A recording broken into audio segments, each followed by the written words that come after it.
Two dead children buried in the defendant Chad Daybell's backyard in September of 2019. The next month, his wife is found dead in their marital bed. 17 days after the death of his wife, Tammy Daybell, this defendant is photographed laughing and dancing on a beach in Hawaii at his wedding. It's Lori Vallow, a woman who was his mistress and the mother of the children buried in the graves on his property. 3 dead bodies. This defendant believed he had a right beyond the ordinary.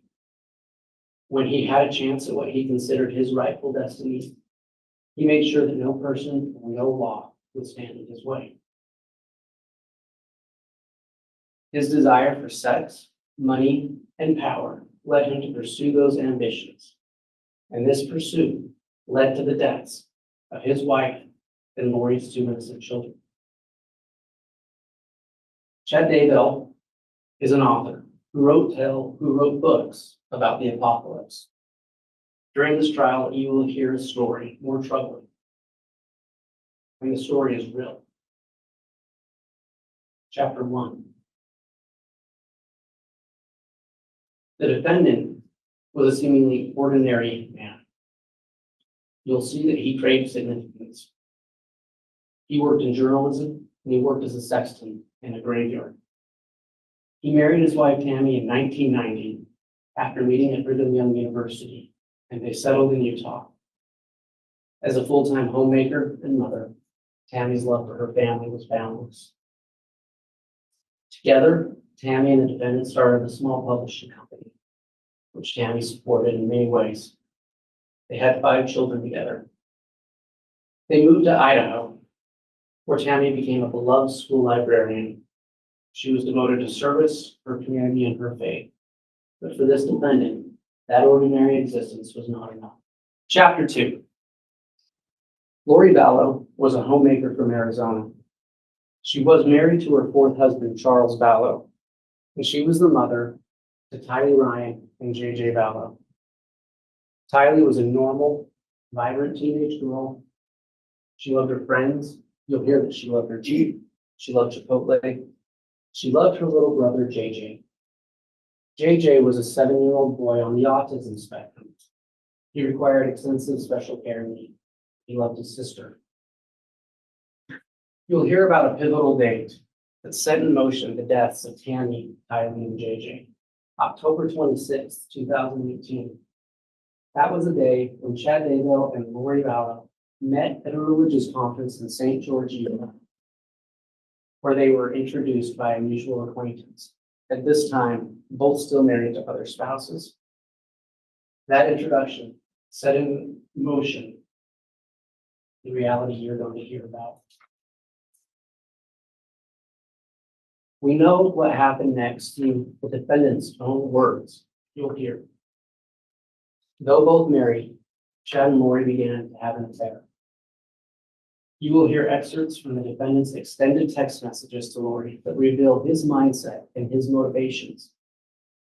In his thirst for sex, power, and money, Chad created an alternate reality where they called themselves James and Elena, names that Chad claimed were from past lives they had put together. The defendant's text messages reveal their story of lust and their plan for a future together. Chad Daybell wrote that upon meeting Lori Vallow, he experienced a happiness unmatched by anything else in his 50 years.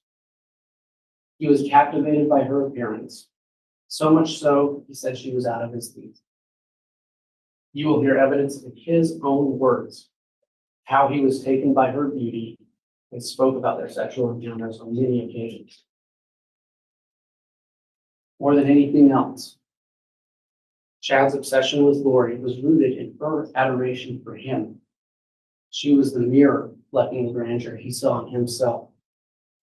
He called her an exalted goddess. He told her in writing that she had returned to earth to perform a special mission.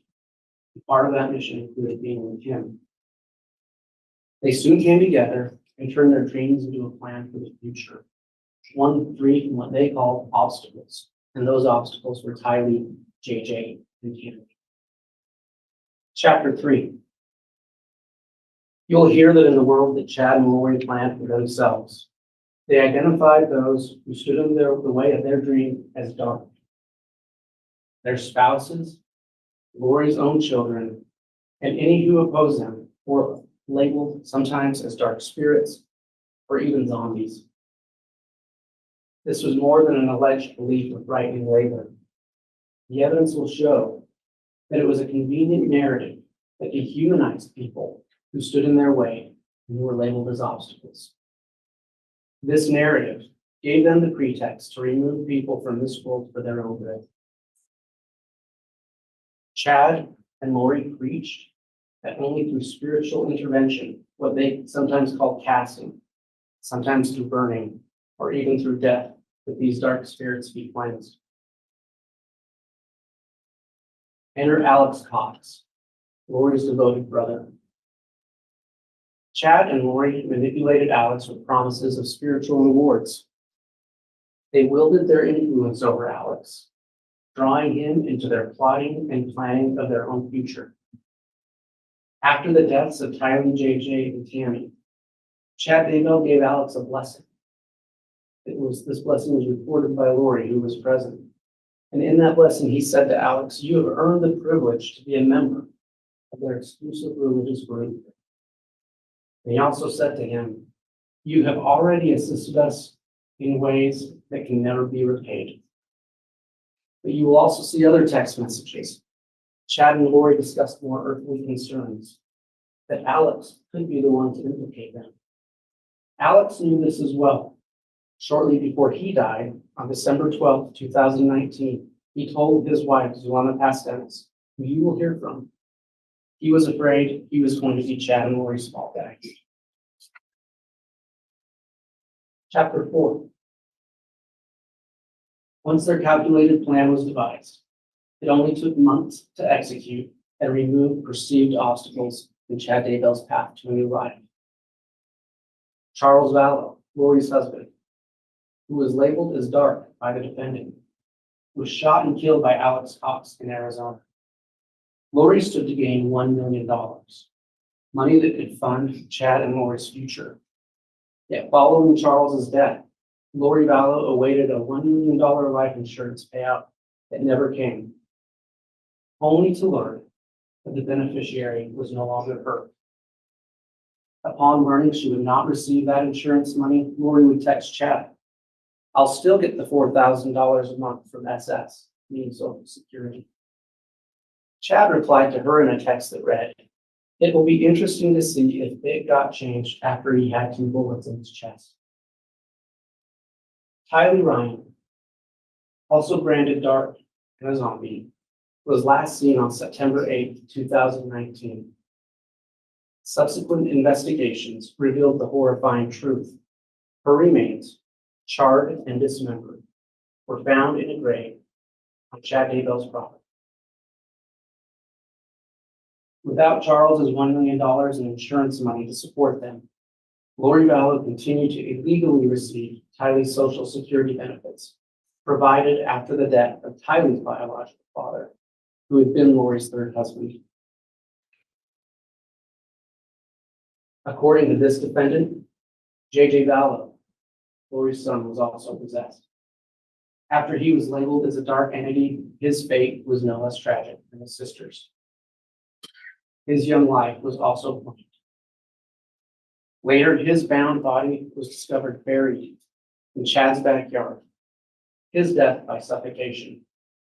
Yet while JJ was missing, Lori continued to illegally receive JJ's Social Security benefit, money provided by Charles Vallow's dad. Tammy Daybell, a vivacious, healthy mother, was another individual labeled as a dark spirit to be removed. On October 9th of 2019, she reported being shot at night near her home by a man covered in black. She thought it was a paintball gun. On October 19th, 10 days later, she died in her own home with her husband present. This was soon after an increase in the value of her life insurance to more than $400,000. This defendant rapidly cashed in that life insurance and began looking for condos in Hawaii with Lori. You'll see the rental application he submitted for a couple with no kids. Medical examiners would later determine that the only reasonable explanation for Tammy's death was not of natural causes, but rather a homicide. In fact, you will hear from multiple witnesses that Chad predicted multiple times that Tammy would die of an early death. Chapter 5.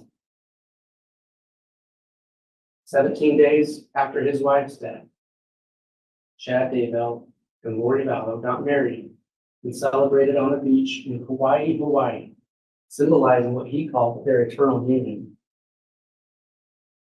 Chad and Lori were preparing their wedding well before Tammy's death. Lori was shopping for wedding rings while Tammy was still alive. Now, without the earthly obstacles of spouses and young children, and with Tammy's insurance policy and the children's social security funds, they could live the life that Chad and Lori wanted. Nothing was going to stand in their way. Chapter 6. Unfortunately for this defendant, reality soon shattered their bliss. Two things led law enforcement to his and Lori's door. On October 2nd, 2019, Lori Vallow's nephew-in-law, a man named Brandon Boudreaux, was shot at in Arizona by someone from what he believed was Tyler's Jeep. Law enforcement in Arizona investigating Brandon's shooting contacted law enforcement in Fremont County, Idaho, to look for Alex Cox and for Tyler's Jeep. And you'll hear that that Jeep was later found in Rexburg, Idaho, in Madison County. Meanwhile, J.J. Vallow's grandmother, concerned that she hadn't seen or heard from him in months, asked police for help. The police followed up and located Lori in Rexburg, Idaho, where the police did a welfare check at Lori's apartment. Law enforcement arrived at Lori's door on November 26, 2019.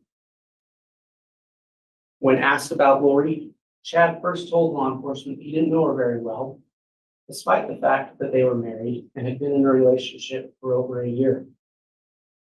Lies by Lori to police about JJ and Tylee's whereabouts, and then a move to Hawaii, and Lori's unwillingness to present her children to law enforcement to prove their well-being led to her arrest and extradition. As Lori refused to produce her children, law enforcement continued their search for Tylee and JJ. During that search, they located a unique text message that this defendant, Chad Daybell, had sent to his wife, Tammy, on September 9, 2019, which was the day after Tylee Bryant's last known appearance.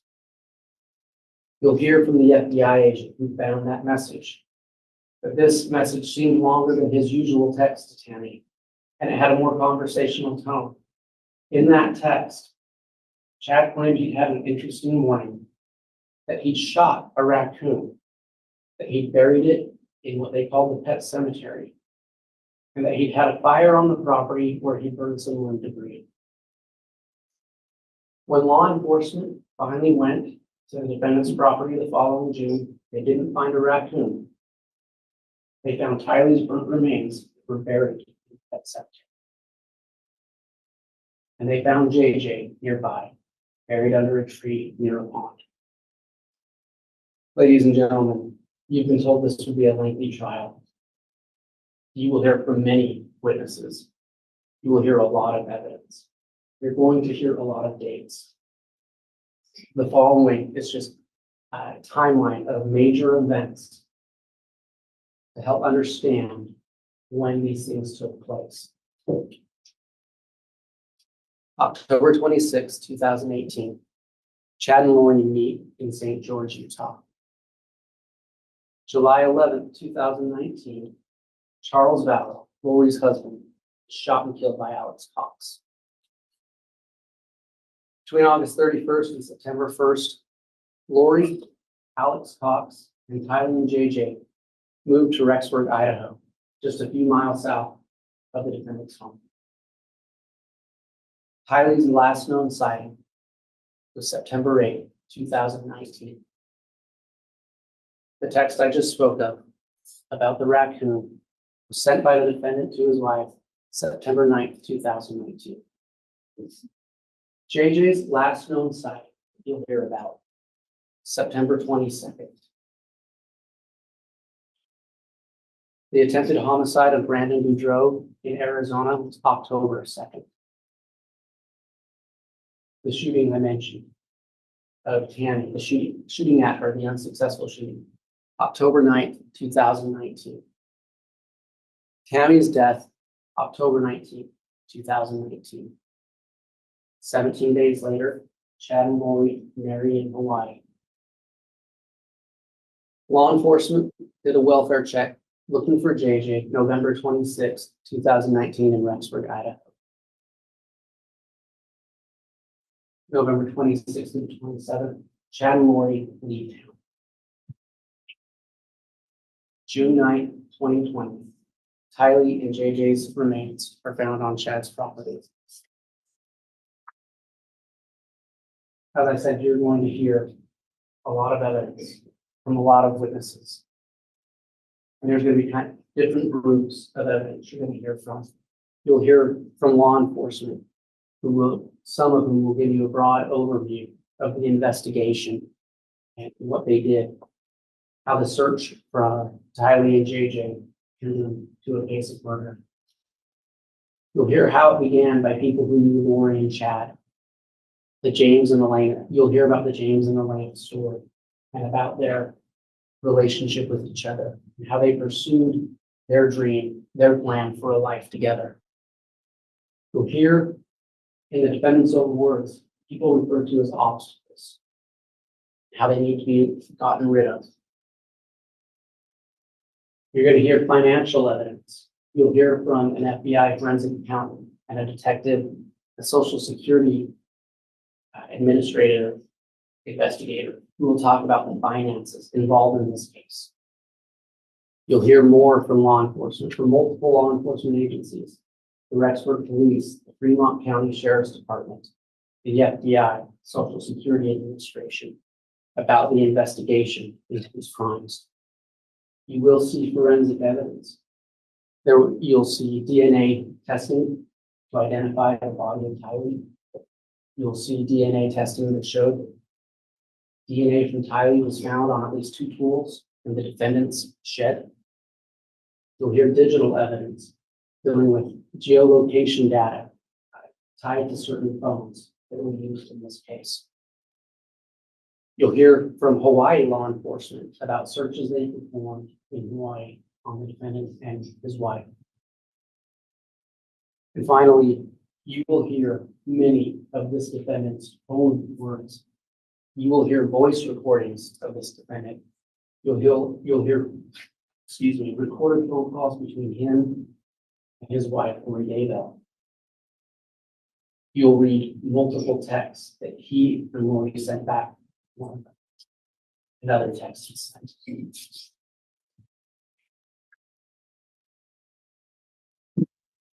Chapter 9, what's unwritten. The defendant stands before you today, charged with multiple crimes. First-degree murder for the death of Chad Daybell. First-degree murder for the death of Tylee Ryan. First-degree murder for the death of JJ Vallow. Conspiracy to commit murder of Tammy Daybell. Conspiracy to commit murder and grand theft by deception, the death of Tylee Ryan. Conspiracy to commit murder and grand theft by deception for the death of JJ Vallow, and insurance fraud.